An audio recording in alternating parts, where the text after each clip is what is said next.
بسم الله الرحمن الرحيم. الحمد لله رب العالمين، وأشهد أن لا إله إلا الله وحده لا شريك له، وأشهد أن محمدا عبده ورسوله صلى الله وسلم عليه وعلى آله وصحبه أجمعين.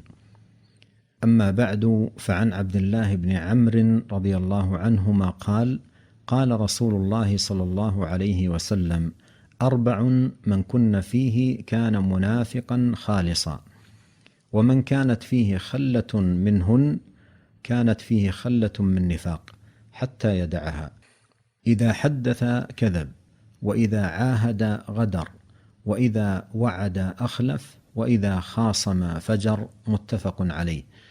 وعن أبي هريرة رضي الله عنه أن رسول الله صلى الله عليه وسلم قال: آية المنافق 3: إذا حدث كذب، وإذا وعد أخلف، وإذا اؤتمن خان. متفق عليه. وعن أنس بن مالك رضي الله عنه قال: سمعت رسول الله صلى الله عليه وسلم يقول: تلك صلاة المنافق، يجلس يرقب الشمس حتى إذا كانت بين قرني الشيطان قام فنقرها 4 لا يذكر الله فيها إلا قليلا. رواه مسلم. النفاق من سيء خصال القلوب وقبيح صفاتها، وهو إظهار ما لا يبطن الإنسان، فإن كان هذا الإظهار لخلاف ما يبطن يتعلق بالاعتقاد، كما قال الله تعالى عن المنافقين: وإذا لقوا الذين آمنوا قالوا آمنا، وإذا خلوا إلى شياطينهم قالوا إنا معكم إنما نحن مستهزئون. وقال تعالى: إذا جاءك المنافقون قالوا نشهد إنك لرسول الله والله يعلم إنك لرسوله والله يشهد إن المنافقين لكاذبون. فهذا نفاق اعتقادي، وهو كفر أكبر ناقل من الملة. وأما إذا كان إظهار الإنسان ما لا يبطن يتعلق بالأعمال، كأن يظهر أنه صادق وهو في قلبه يبطن الكذب، أو يظهر الوفاء بالوعد وهو في قلبه يبطن عدم الوفاء، فهذا نفاق عملي. وفي القرآن الكريم آي كثيرة في ذم النفاق والمنافقين وذكر صفاتهم وأعمالهم، وفيه سورة عظيمة تسمى الفاضحة، وهي من أواخر سور القرآن نزولا، ألا وهي سورة التوبة. وقد فضح الله جل وعلا فيها المنافقين وهتك أستارهم وبين فضائحهم ومخازيهم، وأخرج جل وعلا ما يبطنون في قلوبهم وصدورهم من حقد وكيد وحسد للإسلام وأهله. قال قتادة رحمه الله: هذه السورة تسمى الفاضحة، فاضحة المنافقين. وقد كان من شأن المنافقين وحالهم إذا خلا بعضهم إلى بعض اجتمعوا على الاستهزاء بالدين والسخرية بعباد الله المؤمنين، والتهكم بأعمال الدين العظيمة وطاعاته الجليلة وعباداته الفاضلة، والاستهزاء بمن كان متمسكا بدين الله محافظا على طاعة الله. ثم إذا ختموا مجلسهم تخوفوا وحاذروا أن تنزل سورة تفضحهم وتهتك سترهم وتبين مخازيهم.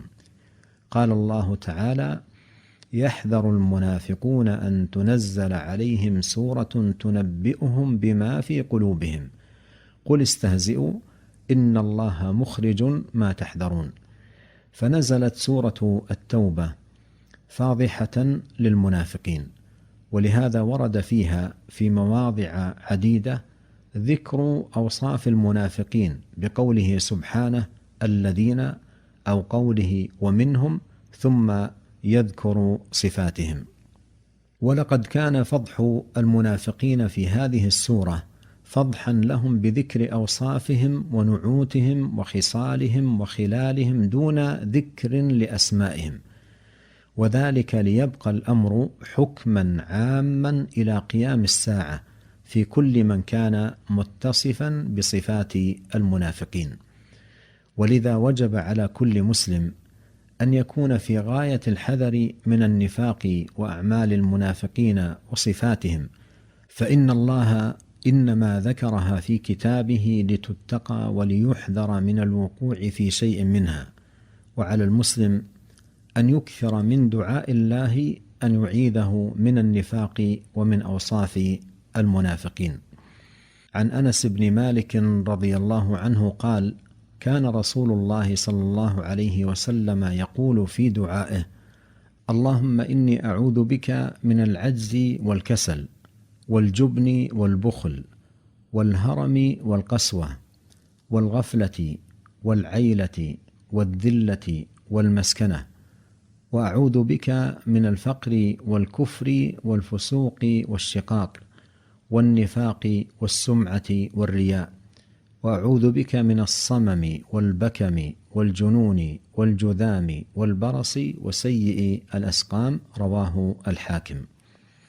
ولقد وصف الله جل وعلا المؤمنين الكمل من عباده بصفات عديدة دالة على كمال دينهم وقوة إيمانهم وحسن معرفتهم بربهم وتمام محافظتهم على الإيمان في سورة من كتاب الله عز وجل اسمها المؤمنون. قال الله عز وجل: إن الذين هم من خشية ربهم مشفقون، والذين هم بآيات ربهم يؤمنون، والذين هم بربهم لا يشركون، والذين يؤتون ما آتوا وقلوبهم وجلة أنهم إلى ربهم راجعون، أولئك يسارعون في الخيرات وهم لها سابقون. ومن هذه الصفات خشيتهم من الله، وذلك لحسن معرفتهم به جل في علاه، ومنها وجلهم وخوفهم على إيمانهم، لأنه أثمن شيء يملكونه وأغلاه وأعلاه، فكان خوفهم على الإيمان أشد من الخوف على أي شيء آخر لعظم مكانة الإيمان في قلوبهم. وقد جمع الله لهم حسن الإيمان والعمل مع الخوف والوجل من أن لا يقبل الإيمان أو أن يرد العمل، وهذه حال المؤمن كامل الإيمان، كما قال الحسن البصري رحمه الله: إن المؤمن جمع إحسانا وشفقة، وإن المنافق جمع إساءة وأمنا.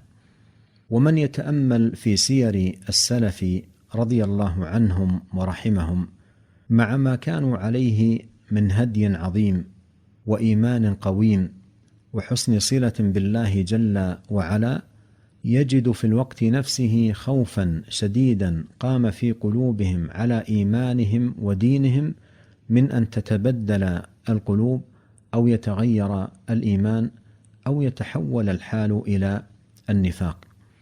نعم، مع كمال إيمانهم وقوة دينهم كانوا يخافون على قلوبهم من النفاق خوفا شديدا.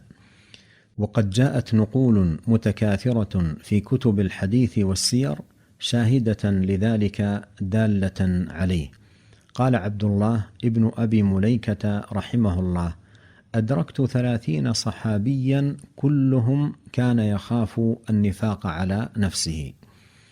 وجاء عن عمر بن الخطاب رضي الله عنه، وهو من هو في الإيمان والدين، أنه أتى حذيفة ابن اليمان رضي الله عنه وقال: أنشدك بالله، هل سماني لك رسول الله صلى الله عليه وسلم، يعني في المنافقين؟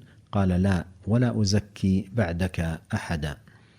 وجاء عن جبير بن نفير وهو من علماء التابعين قال: أتيت أبا الدرداء وكان يصلي، فلما كان في آخر صلاته بعد التشهد وقبل أن يسلم سمعته يتعوذ بالله من النفاق ويكثر من ذلك، فقلت له: وما لك يا أبا الدرداء أنت والنفاق؟ أي مكانتك عظيمة وأنت صحابي جليل. فقال رضي الله عنه: دعنا عنك، فوالله إن الرجل ليتقلب عن دينه في الساعة الواحدة فيخلع منه إيمانه. وجاء عن الحسن البصري رحمه الله أنه قيل له: إن ناسا يقولون لا نفاق، فقال: لأن أعلم أني بريء من النفاق أحب إلي من طلائع الأرض ذهبا.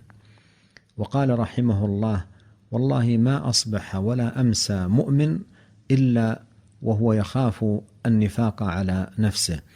وقال رحمه الله: ما خافه أي النفاق إلا مؤمن، ولا أمنه إلا منافق.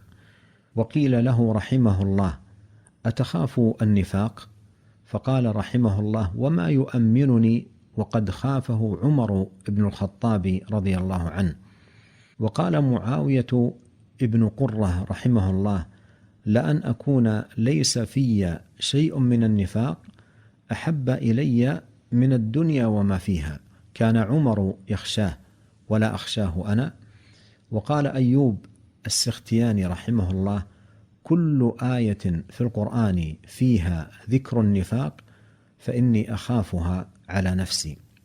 فهذه نبذ يسيرة من سير القوم رحمهم الله ورضي عنهم، فهم مع كمال إيمانهم وتمام عبادتهم وحسن صلتهم بالله يخافون من النفاق خوفا شديدا، بخلاف من كان مضيعا مفرطا متهاونا متكاسلا غير مبال بأمور الإيمان وأعماله وخصاله، ثم هو في الوقت نفسه يرى أنه في سلامة تامة من النفاق، وأن إيمانه لم يحصل له ما يثلمه أو ينقصه.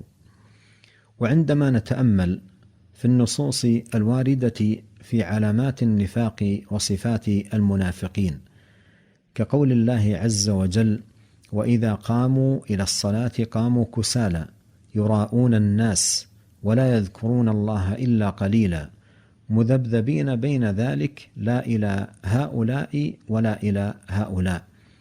وفي الحديث وقد تقدم عن أبي هريرة رضي الله عنه أن النبي صلى الله عليه وسلم قال: آية المنافق ثلاث: إذا حدث كذب، وإذا وعد أخلف، وإذا اؤتمن خان، وإن صام وصلى وزعم أنه مسلم.